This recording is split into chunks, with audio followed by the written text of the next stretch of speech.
Bonjour à tous et bienvenue dans Objectif Santé. Un Français sur deux serait en surpoids en France. Quant à l'obésité, elle concerne environ 15% de la population de notre pays. En 10 ans, elle a augmenté de 200% dans notre région Provence-Alpes-Côte d'Azur. Alors la chirurgie de l'obésité, aussi appelée chirurgie bariatrique, est en plein boom. Le nombre d'interventions a triplé ces 10 dernières années. On compte désormais près de 50 000 interventions par an. À Marseille, un centre de l'obésité a ouvert ses portes il y a quelques mois à l'hôpital Saint-Joseph. Et pour en parler, j'ai le plaisir de recevoir le docteur Virginie Castera, endocrinologue, chef du service d'endocrinologie de l'hôpital Saint-Joseph. Bonjour. Bonjour. Et vous êtes co-coordinatrice donc du centre de l'obésité. Tout à fait. Alors justement, le principe de ce centre, c'est de regrouper en un même lieu finalement tous les spécialistes qui vont pouvoir proposer des solutions face à l'obésité. Tout à fait. Donc, le centre de l'obésité a été créé donc en octobre afin de regrouper au même endroit l'ensemble des spécialistes qui vont intervenir pour prendre en charge ces patients. L'intérêt d'avoir des locaux dédiés, c'est que les patients se retrouvent entre eux et se retrouvent aussi avec leur équipe médicale et savent exactement à quel endroit s'adresser lorsqu'ils ont un problème d'obésité. En une journée, voilà, ils peuvent rencontrer aussi bien un médecin, une infirmière, un diététicien par exemple. Tout à fait, exactement. Le principe de la prise en charge, c'est une prise en charge préopératoire qui va durer 6 mois. Et au cours de ces 6 mois, il y a un parcours à réaliser avec des journées qui sont consacrées pour rencontrer les différents spécialistes. Donc, on a la chance d'avoir une équipe assez riche. Le pilier, on va dire, c'est notre infirmière coordinatrice qui est là pour recevoir les appels, les mails et puis organiser les rendez-vous. Des endocrinologues qui font partie du service d'endocrinologie de l'hôpital, un chirurgien digestif, plusieurs diététiciens, une psychologue, un psychiatre, un coach sportif. Donc l'ensemble de ces intervenants sont présents sur les mêmes journées pour accueillir les patients qui viennent pendant les 6 mois. Alors avant d'en dire plus, je vous propose de regarder ce reportage. Nous avons suivi un atelier donc d'échange entre anciens et nouveaux patients qui attendent donc leur intervention chirurgicale. Yantel Criado. Voilà comment était Daria il y a 2 ans. À 28 ans, cette jeune fille en obésité a décidé de passer par la chirurgie pour perdre du poids. 2 ans après sa sleeve, elle a perdu 40 kilos et est passée d'un pantalon de taille 52 à une taille 40. Une opération partagée avec sa maman qui a choisi de subir la même intervention en même temps que sa fille. Je voulais être en forme. Pour mes enfants, pour mes petits-enfants, je voulais être active et du coup, avec le surpoids, c'était plus possible. J'étais trop fatiguée et il y avait le déclic, soit je reste fatiguée et je finis ma vie comme ça à 50 ans, ou je me prends en main et je cherche des solutions. Depuis petite, toujours un peu en surpoids.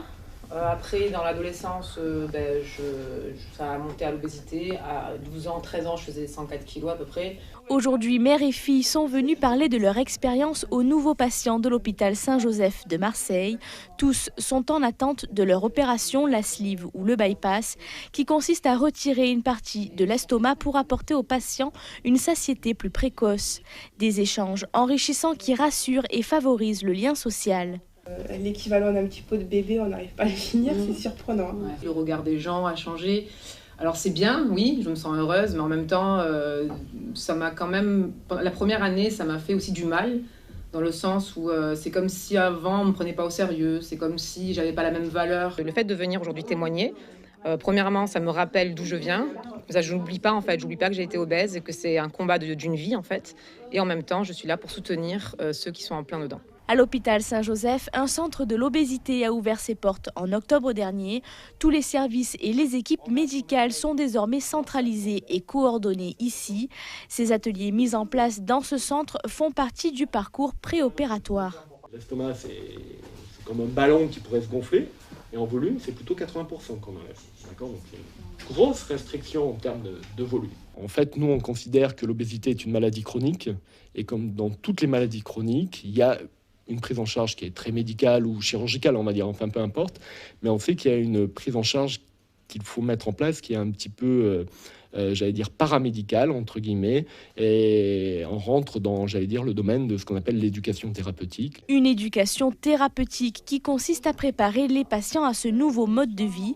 Plusieurs consultations se succèdent, diététiciens, endocrinologues, psychologues, une préparation d'au moins 6 mois vécue souvent comme une éternité par les patients, mais qui est pourtant primordiale. Les patients, il faut vraiment qu'ils se préparent. C'est-à-dire que je leur explique souvent qu'on ne peut pas aller courir le marathon de New York si on n'a pas fait des footings avant. Il faut se remettre en condition, à la fois sur le plan physique et sur le plan psychologique, pour arriver à cette intervention vraiment préparée. Par exemple, dans l'avion où on me dit écoutez, vous devez prendre un deuxième siège parce que c'est pas possible, ou des trucs comme ça. Oui, ça se fait, c'est mis à disposition, mais c'est hyper gênant pour la personne qui le subit, quoi. Ce parcours-là, je l'aurais pas fait si on n'avait pas ces 6 mois, voire plus de préparation. Ces journées, en fait, ce qui est bien, c'est qu'on est en groupe. Donc, du coup, on peut créer une unité. On s'entend tous très bien. On a eu nos 3 jours d'hospitalisation ensemble. Les patients en obésité doivent répondre à plusieurs critères pour bénéficier de ces interventions chirurgicales. L'indice de masse corporelle, par exemple, doit être supérieur à 35. D'autres solutions de prise en charge sont proposées au sein de ce centre de l'obésité pour les patients qui rencontrent des problèmes de poids, mais qui ne peuvent être opérés d'une chirurgie. La France est le 3e pays à pratiquer le plus de chirurgie de l'obésité, derrière les États-Unis et le Brésil. Alors ce temps de parole est souvent très fort entre anciens et nouveaux patients. Il y a vraiment des choses fortes qui se disent. C'est presque un des meilleurs moments, je dirais, de toute cette préparation, le moment où les patients qui sont en cours de prise en charge rencontrent des patients qui ont été opérés. Ça leur permet de se projeter en fait dans l'avenir parce que le temps paraît long quand on a envie de se faire opérer. Et puis ça leur permet de comprendre ce qu'ils vont vivre par là où ils vont passer.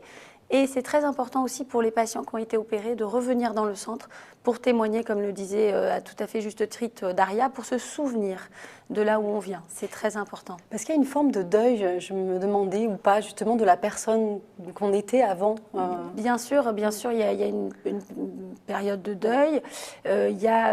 Alors, ça dépend un petit peu des types de patients. Il y a des patients qui sont obèses depuis l'enfance et qui parfois ne se retrouvent pas après l'intervention quand ils ont perdu énormément de poids. Et puis, il y a des patients chez qui l'obésité est plus récente et ils ont l'impression de se retrouver. J'ai une patiente qui s'appelle elle-même un phénix. Elle dit qu'elle est renée de ses cendres grâce à cette intervention. Et ce deuil est important. On demande aux patients, nous, souvent, de garder des photos, comme vous l'avez vu dans le reportage, de comme ils étaient avant. D'accord, puis ça permet de voir effectivement qui on est devenu. Exactement, et de se souvenir, parce qu'on a tendance à oublier d'où on vient, donc c'est important, ces photos. Et ce qu'on a tendance aussi à peut-être oublier, c'est la souffrance dont sont souvent victimes finalement les personnes en obésité.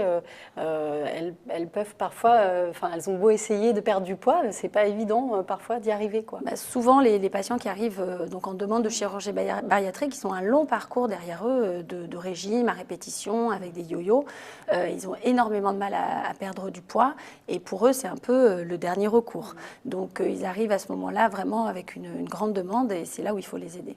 Alors, bypass, sleeve ou anneau gastrique, donc, sont les 3 techniques qui se partagent un petit peu la vedette. Elles s'adressent à des patients dont l'indice de masse corporelle dépasse 35. Et je vous propose justement d'écouter le docteur Nicolas Turin, chirurgien digestif et coordinateur également du centre de l'obésité. L'immense majorité des chirurgies qu'on fait sont des sleeves, gastrectomies et des bypass, avec à peu près une proportion de, on va dire, 60% de sleeve à peu près et de 40% de bypass. Ça consiste en quoi ?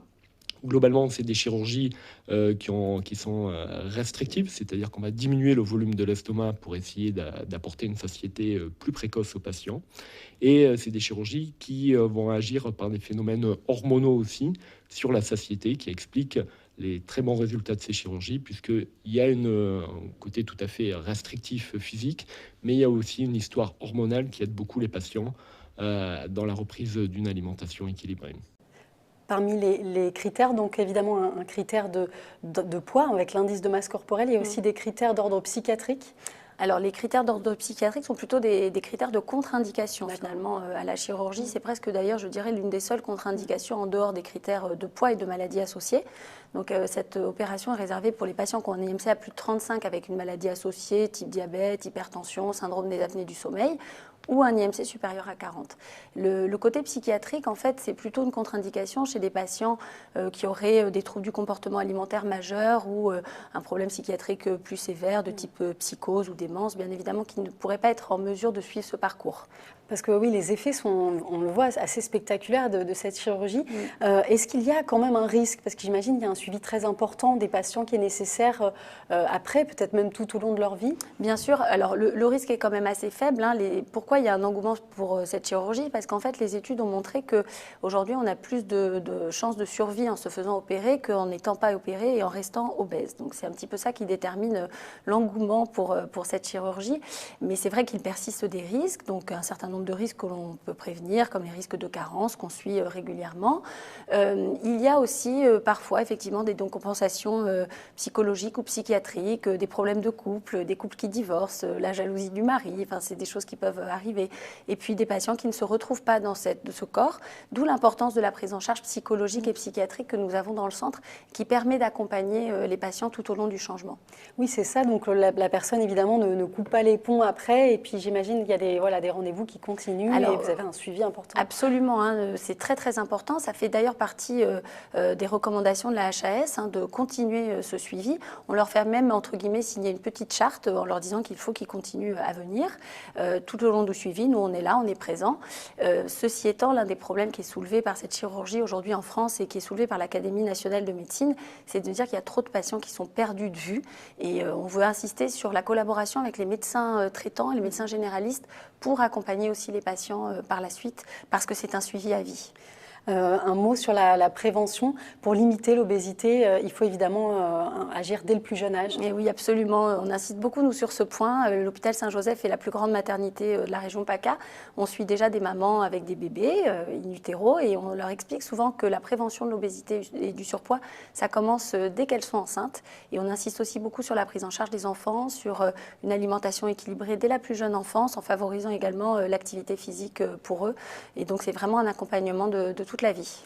Et comment on explique justement que dans notre région, le taux de personnes en situation d'obésité soit si important ? C'est un petit peu difficile à déterminer, mais bon, on sait qu'il y a des critères culturels, il y a des critères socio-économiques, il y a une frange de la population. Malheureusement, il y a un rapport inversement proportionnel entre le niveau socio-économique et l'obésité. Après, la région PACA n'est pas forcément la région où il y a le plus d'obèses. Il y a plus d'obèses dans la région des Hauts-de-France qu'en région PACA, même si on est assez riche en interventions chirurgicales. En tout cas, donc voilà, pour limiter l'obésité, donc oui, faire du sport, évidemment, bien s'alimenter, donc c'est important. Voilà, c'est un peu les éléments qui sont dans le PNNS, dans le plan national nutrition santé, les 5 fruits et légumes par jour, une activité physique régulière, c'est très important. Nous, notre objectif, ça serait de n'opérer personne, finalement, c'est-à-dire que les patients n'aient pas de problème d'obésité à la base. Mais bon, nous y sommes confrontés chaque jour. Merci en tout cas beaucoup, Virginie Castera, d'être venue donc sur notre plateau. Merci à vous de nous avoir suivis. C'est un entretien que vous pouvez retrouver sur notre site internet www.provenceazur-tv.fr. Quant à moi, je vous souhaite une très belle journée.